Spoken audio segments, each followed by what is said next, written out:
Partons pour le bureau France 3, Bourgogne du Creusot, où André Billardon nous attend et nous entend aussi. Bonsoir, merci d'être avec nous. 4e mandat pour vous, mais au 2e tour cette fois, André Billardon, c'était plus dur cette campagne par rapport aux précédentes ? Beaucoup plus dur, en effet.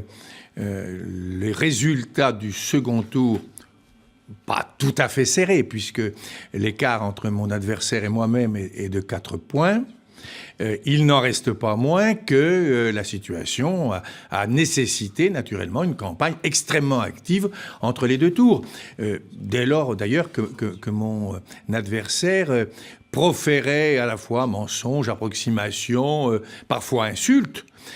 Et quand j'entends évoquer les différences entre la droite républicaine et l'extrême droite, je note que dans un certain nombre d'endroits, les méthodes de la droite ne sont pas très éloignées de celles de l'extrême droite.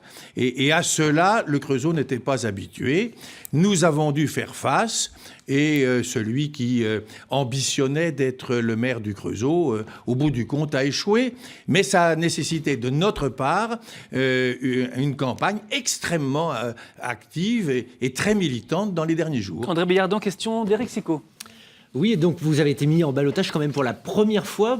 Pour vous, est-ce que c'est quand même dû à quelques phénomènes locaux ou est-ce que c'est vraiment la vague bleue et tout cet effet-là qui vous a mis en difficulté ?